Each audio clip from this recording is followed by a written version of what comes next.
Good afternoon. This is the regular meeting of the Transportation Committee. Today is Monday, March 13th. First item of business today is consideration of the minutes from the February 13th meeting. If there are no additions or corrections, we'll consider a motion to approve those as written. I move approval. Second. That motion passes. Okay, so next up we have a applicant for CNPC YMCA for courtesy transport service. Detective Pitts. Mr. Chairman, we have a new application for courtesy transportation YMCA. Mr. Chairman, this applicant has submitted the necessary requirements to move forward with the application. All right, is the applicant present?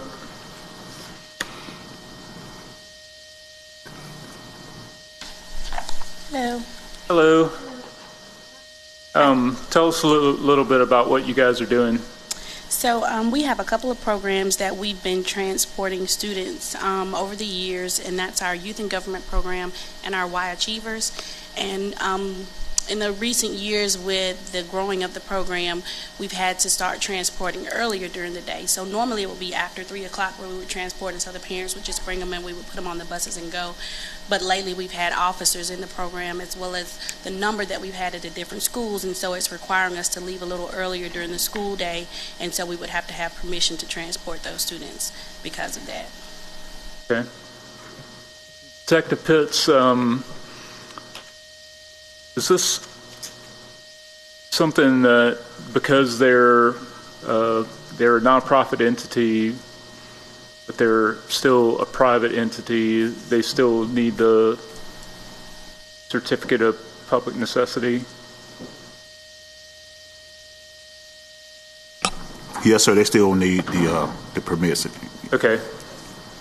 Is this a new service that you guys are providing?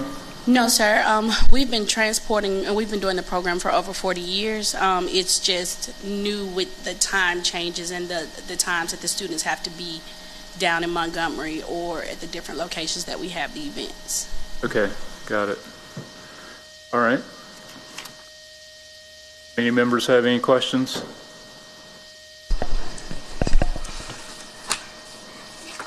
I think we're good with this. I'll go ahead and move approval. Right. Second. All right, all in favor say aye. Aye. That motion passes. Thank you. Thank you. All right. Next up, we have several ALDOT project resolutions. Mr. Alexander.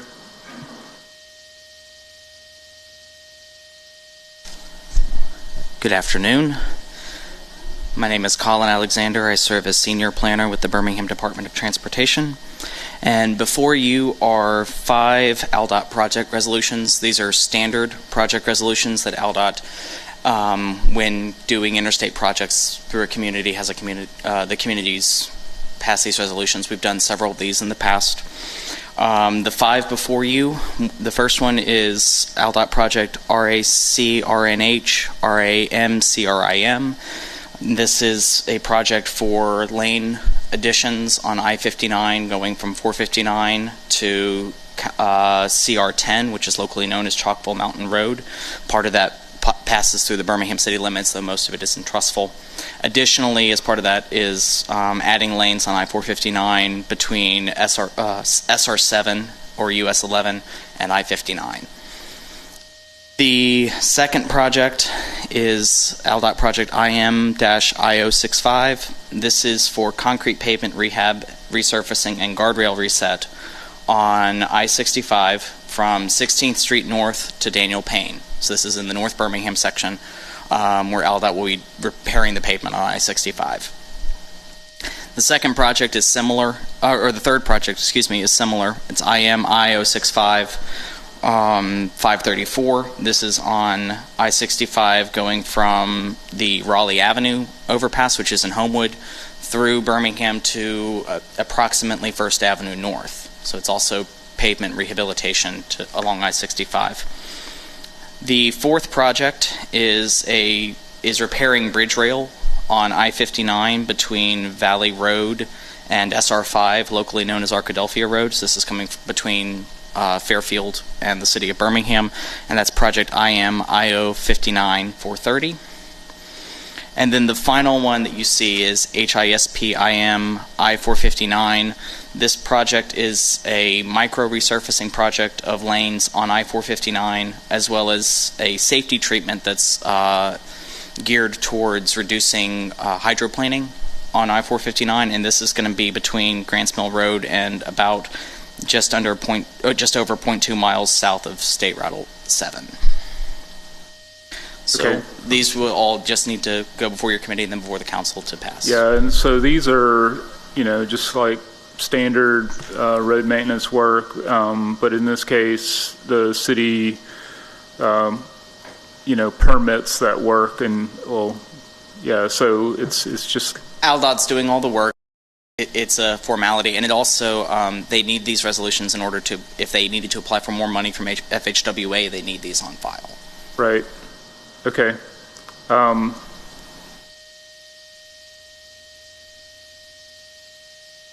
don't guess that any of this work includes lighting. No, it does not. Okay. And And we're investigating how to continue in replacing and improving our interstate lighting system at the moment. We haven't figured out next steps quite yet. Okay, so I assume all the previous project, the pilot project, is complete at this point? That is correct. Okay. And I assume that the micro milling is just where they're putting grooves in the pavement? So micromilling is it's a form of pavement preservation. So we actually did a similar pavement preservation project on 7th Avenue as part of our 7th Avenue streetscape. So it's not a full grinding down of the surface, it's just a treatment. Okay. All right, so pretty standard stuff. Yeah, I remember asking about the I-65 project, item C on our list, in the MPO advisory committee meeting, and yes, unfortunately, it does not include lights. I know a lot of folks are interested in, but in any case, any questions from the committee? What acts if we could, when this comes to full council, if we can get the additional drawings that go along with it? It's on the council agenda for tomorrow. It is, but I've got copies of the drawings. We can get those attached as part of they're the engineering drawings. And then, I guess, I'm trying to wrap my head around what additional or what new maintenance responsibilities this would create. So, ALDOT is responsible for maintaining the roads in their right-of-way. So, maintenance of the actual roadways would still be the responsibility of ALDOT. What it does do is just reiterate that any roads, local roads accessing the interstate are still going to be maintained by the city of Birmingham, which we already do.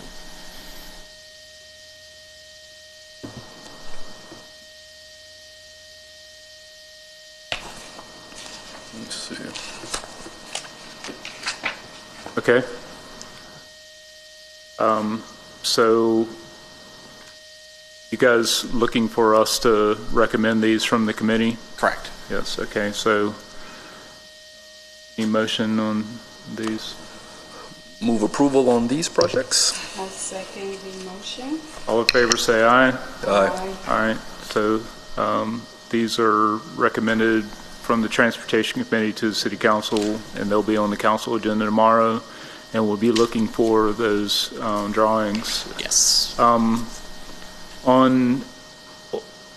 to old and new business, Mr. Alexander, I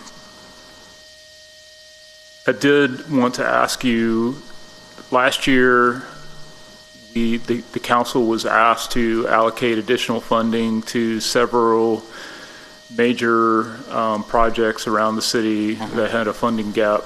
I can't remember all of them, but I know Richard Arrington Jr. Boulevard over Red Mountain was one of them. I believe the 2nd Avenue South project on South Side is moving forward. And then the 41st Street South streetscape improvement. And then I think there was a couple of others in there too. Can you give us a progress update on where those projects stand? Sure. So all of the projects that we requested for funding gaps, extra funds, are back and moving and operating. The 3 that you specifically mentioned, so let's start with 2nd Avenue. AlDOT opened bids the first week of March, so we're waiting to award a contract. We expect to start construction in May on the 2nd Avenue streetscape. That project's going to be approximately $2.6 million. For the Richard Arrington streetscape, we had a supplemental plan in hand review last week with AlDOT. Right now, we are scheduled for a November letting on that project, so a couple months afterwards, probably early 24 construction. Now, that's what's planned. I mean, with these grants, there can always be delays, so that's the caveat with some of these where we have planned letting dates. 41st Street is also similar. So funding was restored. We're working through utility coordination as well as final designs and acquiring some right-of-way, mostly temporary construction easements. That's scheduled to let end of September. The contractor feels confident that we can hold that date, but that's where we are, so a couple months past that late 23 construction date, assuming everything goes as on schedule. Okay.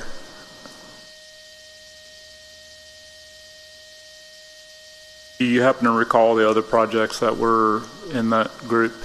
Yeah, so some of them, if I can remember as many as I can off the top of my head, and I'd have to go back and tell you where these projects individually are. I know Green Springs Streetscape Phase 2 was added funds, 19th Street, Ensley, the 16th Street Corridor Streetscape, the Norwood 12th Avenue North Streetscape, and the FL Shuttlesworth Streetscape. I know were all funds were restored to. Okay. All right. I'm sure that's something each of the respective counselors for those areas would appreciate an update on. Some of those are really significant projects for those areas of town.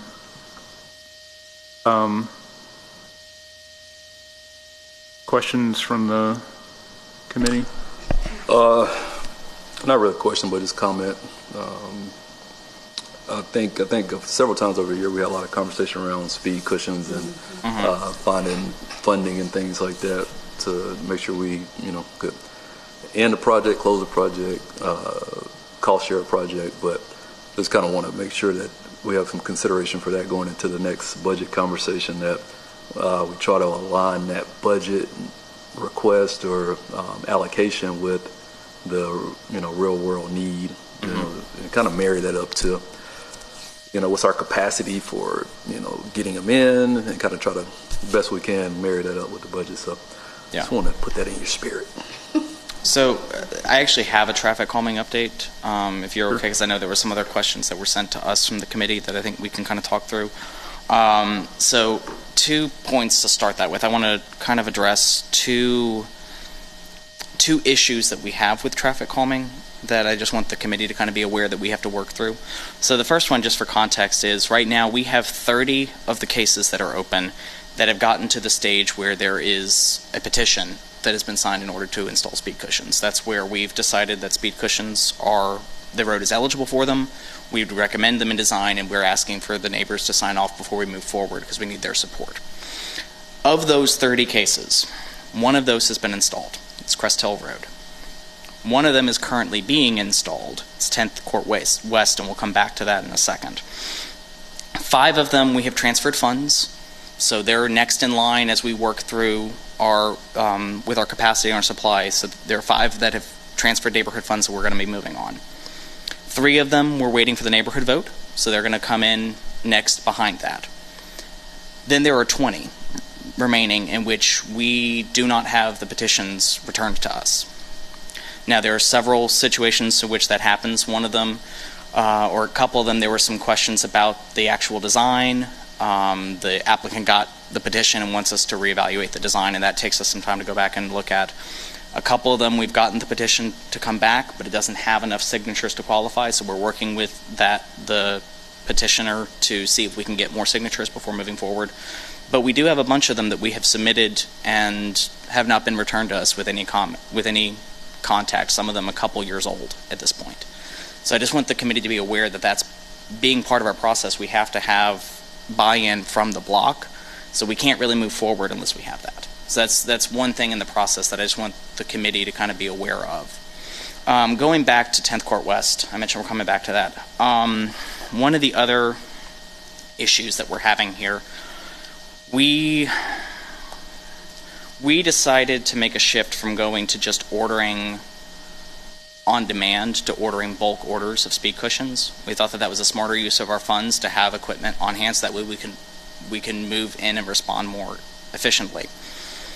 However, we order through a company called Utelecom. Utelecom gets the supplies from TAPCO. Utelecom is on our co-op, so we can work through them without having to go through multiple bids. Placed 2 bulk orders. One of them came in August. The order was incorrect. The arrows were incorrect, and there were missing pieces that we never received. We have reached out to Utelecom in August. We have not received any communication back in terms of addressing that, other than that they will investigate it. There's been no update since August, despite repeated communications. We placed another order in February, and that one was also incorrect. They shipped us the wrong type of speed cushions. The receipt states that we ordered 12 pallets. They shipped us 10. So we are having an issue that we're working through, and we're working to resolve with our vendor, but we want the council to be aware of that this is an issue that we're dealing with. Moving on from that, there were a couple of questions that were sent to us that I wanted to kind of walk through. One of them is, how can a resident and neighborhood association request traffic calming studies? So the best way is to submit through 311, either call 311 or submit through SeeClickFix. We get those and we manage them through that, and it will get to our traffic calming team, and you will have somebody contact to walk you through the process. You can also call our department's direct number, which is 205-254-2450, and they can connect you to traffic calming staff as well. Second question is, how can we get an update on their requests? So once a traffic calming case is opened, whether that's a call in, an email, or 311, or submitted from another source, then a traffic calming team member, assuming that they have a contact for that, and that's a key thing. If you're submitting through 311, please provide a contact. We want to talk through this. We want to sometimes meet on site. Every case is very unique, so it's very important that it's not just an anonymous submission. Otherwise, we don't have a way to update you. But once a case is open and we have that local point of contact, a traffic calming team member will be in contact with that person and keep them regularly updated, and will be a point of contact for them through the process. Next one is talking about how are traffic calming requests executed and how are they ranked. So we typically rank them and execute them based on the order that we're received at this point. Some cases can take a whole lot longer to complete than others for various reasons. We talked about not having the petitions given back to us in a timely manner may mean that a case that's a couple months younger may get completed before, just because that's how the process is going based on that current street. So each case is slightly different, but we do try to open and execute our cases in the order that we receive them now that we've got a system going. Occasionally, and this was another question here about, can a request be moved up in the queue? So as part of our investigation, we work closely with BPD. to determine number of traffic cases, traffic crashes at that location in a given year, the frequency, the severity. And based off of that partnership with BPD and using those numbers, it may lead to us determining to move a location up. That's one possibility. Other factors included if there's significantly excessive speeds that we record during our study, or if there's a topography situation such as a curve or a steep hill that may be a danger, then we may move those up. But all of that is ultimately a decision made by the director of the Department of Transportation. So that's something that we do in consultation with the director before making a decision to move a case up.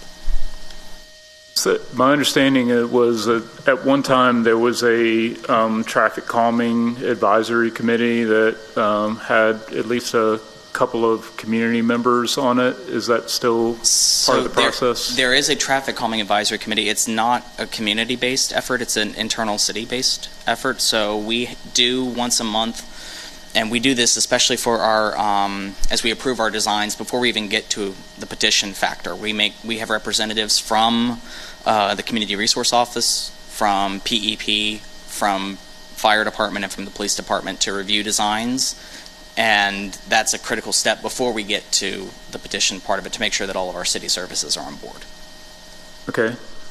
I got a specific request actually from one of our Birmingham City Schools bus drivers who happens to be a friend.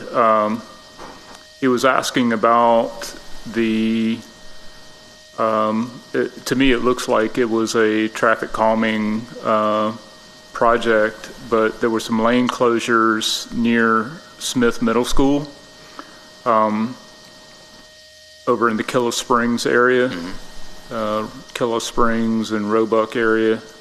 And I guess it involved some lane closures. To me, there was like a right-hand turn lane that was, basically closed off with striping and the candlestick bollards. Would that be an example of a project that would have had community, would there have been a petition in that case? So I would have to get back to you on the specifics of that project. I'm not really aware of that. But generally, the petitions and so the neighborhood vote on that generally has been tied to whether or not we're doing speed cushions or something like if we're going to close a lane or if we were going to do a traffic circle, something that's going to change the physics of the road. Mm-hmm. Those are typically where we would have a petition and then go on to a neighborhood vote. Some of them we haven't had neighborhood votes exactly because, like, if we're doing a traffic circle, for instance, it may not require any neighborhood funding, but we would still present to that neighborhood just because traffic circles are a rather new phenomenon in the city of Birmingham. But otherwise, you would have you would have input from the advisory committee. So Birmingham Fire and Rescue, BPD, Community Resource Services, and then PEP. Correct. Okay. All right. So you guys in Department of Transportation aren't making these, decisions in isolation? No. Yeah. All right. Okay. Other questions? I did want to ask, so it seems like we're getting more street signs, in particular stop signs, where they haven't been previously. And I suspect that they're not in conjunction with traffic calming requests, but do you know anything related to that? I mean, so yeah, stop signs are not viewed are not used as a traffic calming tool, but we have been evaluating intersections as to the need for additional stop signs. And sometimes that does come out of a traffic calming request as we look at a road. And that's always done through our traffic study and evaluating the traffic flow patterns at those intersections. Typically, there's a line of sight issue. Sometimes there's a line of sight issue, or there may be a community asset with pedestrian activity that we want to account for, but that's done through traffic study evaluations to determine if and when we're going to use that. Okay. Any additional questions on that topic from the committee?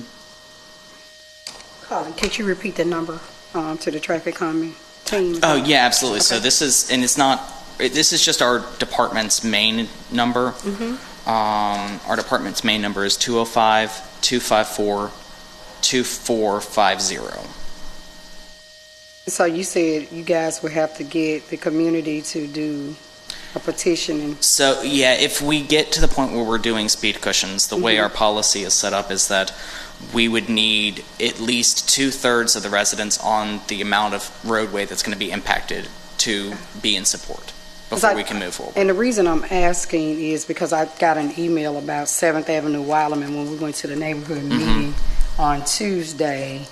They were talking about that 7th Avenue area. So can you provide me the progress, what you just described to me, or to all of us? I mean, that would help us. So when we go to neighborhood meetings, we can kind of like lay the land and tell people this is how this where they are. goes. Yeah, Because exactly. people seem to think that we could just pop a magic pill and you got speed cushions and there's definitely a process. Now, I will say there is one other caveat with that petition process. We've had a couple streets where like there are no residents on residential addresses on the road, and so in that case we would defer to a neighborhood vote. And so that way we still have community buy-in and community support. But if there are, then we want to make sure that at least 2/3 of the residents on that stretch of road are in support of this. Because if they're not, we're going to have to evaluate a different option. Okay. And then one final question is, like, if you want to partner with one of your neighborhoods who may be interested in, once they went through this process as a counselor, like what kind of cost would that be to, like how much do speed cushions cost, or, to partner with, like the neighborhood association? Sure. I'm going to defer that question to the traffic calming team, just because I'm not working with it as closely as I was a year or so ago.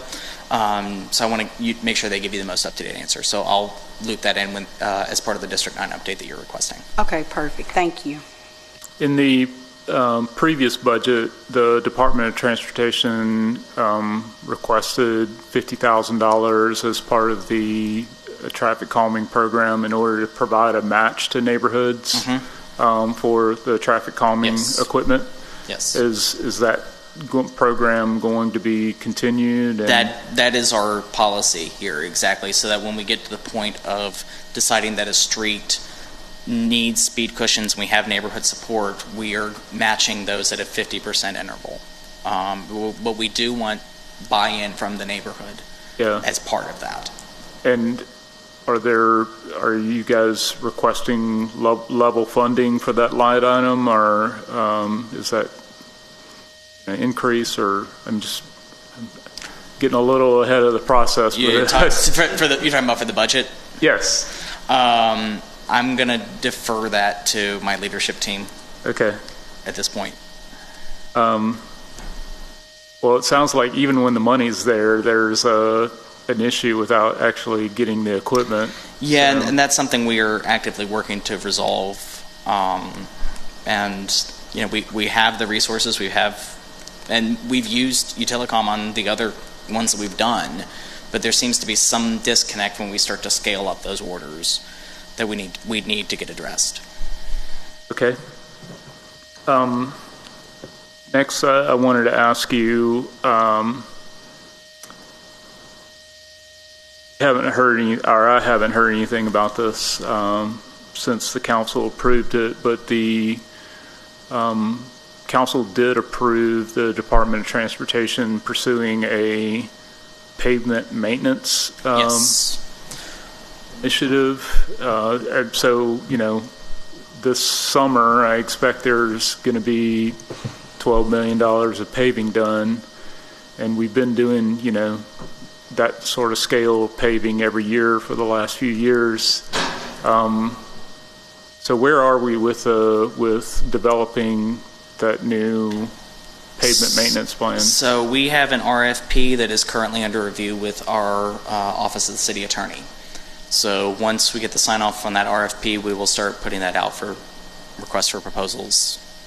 Okay, so the RFP has not been advertised yet. It has not been advertised yet. It has gone through our department, and in consultation with Capital Projects, we've developed a draft. That draft is under review with OCA. Got it. All right. Any additional? I got one more found. Yeah, go ahead. So, I'm bouncing off what Councilor Quinn said, and I know we've seen like the paving list for each district. Like, what if like the neighborhoods, like I've been getting on some of my calls and people, have sent over streets that they feel they should be paved. What's the likelihood of deviating from what you guys have for the district, I'm saying District 9 or any of our districts to be paved as a priority? And giving the neighborhood the buy-in, participating in that because they feel like they being left out and not being heard. Okay. Well, so what I can tell you this. What's very helpful is having a priority list from a counselor or from a neighborhood that's passed along in our planning efforts.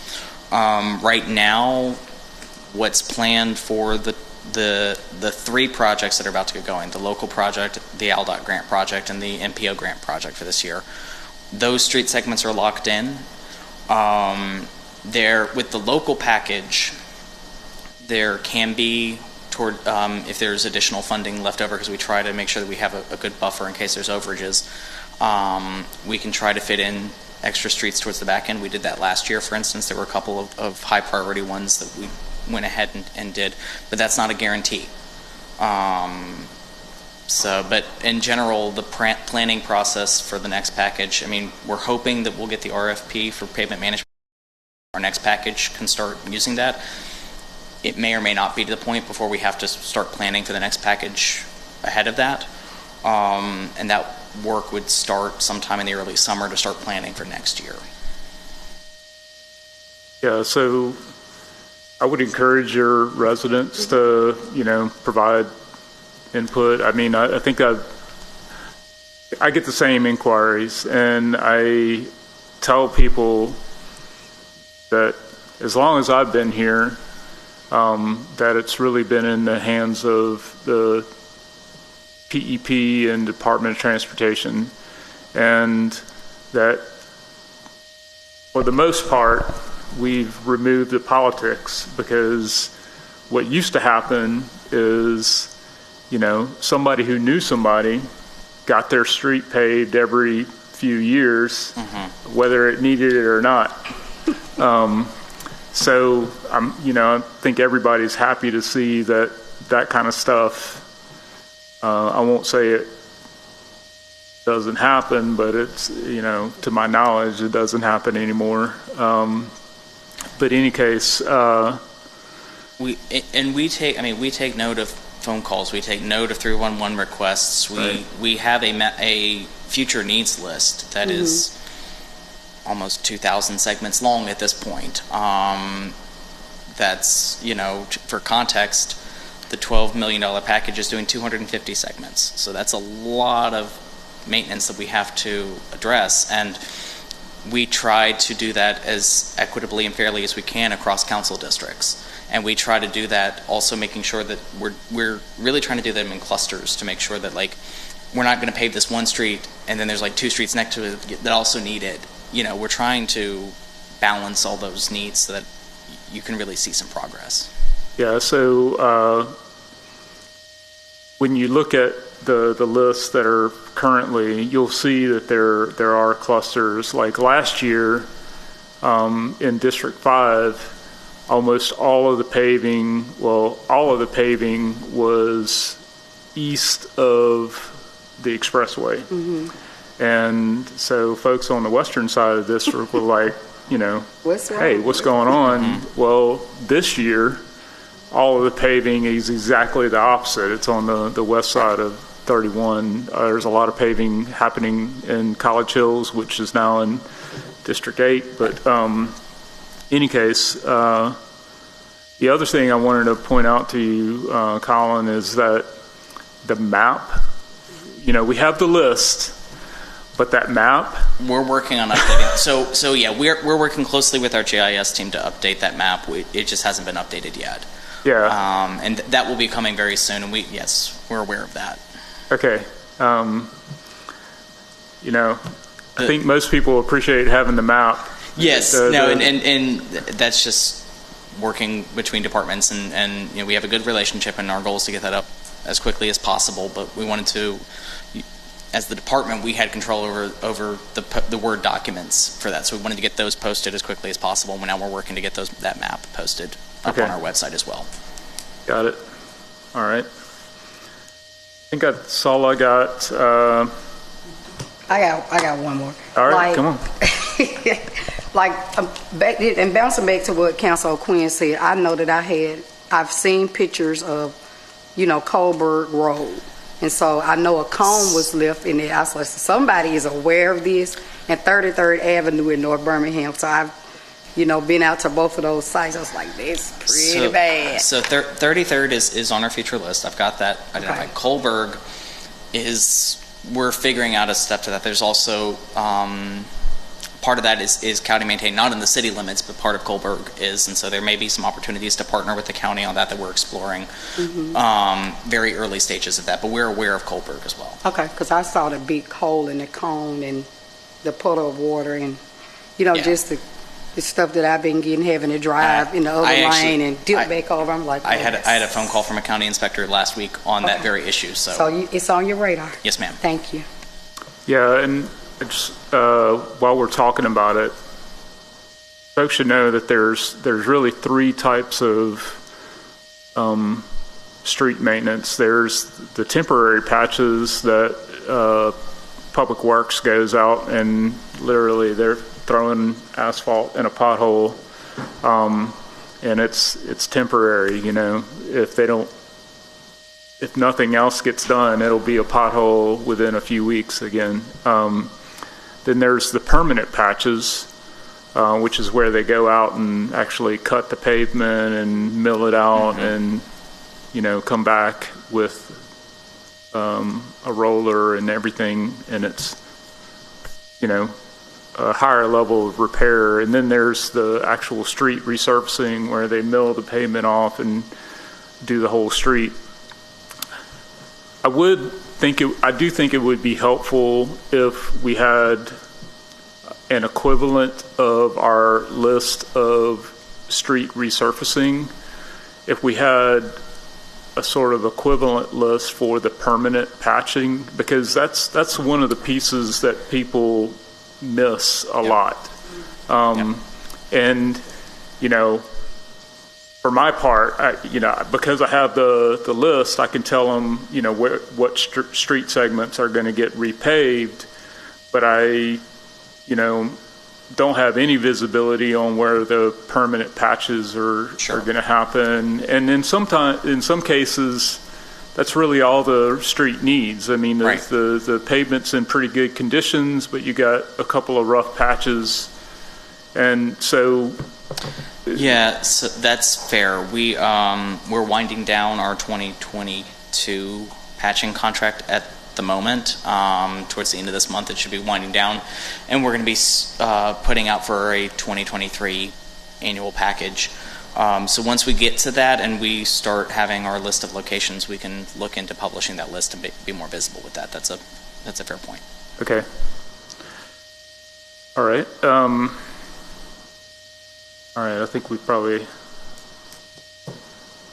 peppered you with enough questions. I'm gonna throw in one more. Yes, sir. Just as far as the roads assessment, has that been started or is that in So progress? yeah, that you mean the pavement management part of it, or the planning for next package?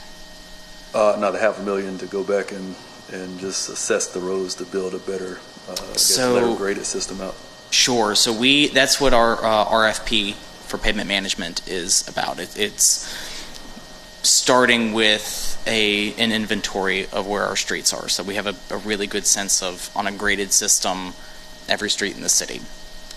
From that, we would then use software with whoever is awarded the contract on the RFP to develop, based off of our budget, what's the streets that we should pave this year in order to get the highest overall grade for the city. So that process has not started yet, just because the RFP is still under review by Office of the City Attorney. So once that gets reviewed and approved, we'll advertise that, and I think it's something like a month of advertising before we'll make a decision. Yeah. Is that the same RFP you were talking about earlier? Yes. Or is that separate? Yeah. Yes. So currently the process works, and there's the factors that are evaluated are community requests,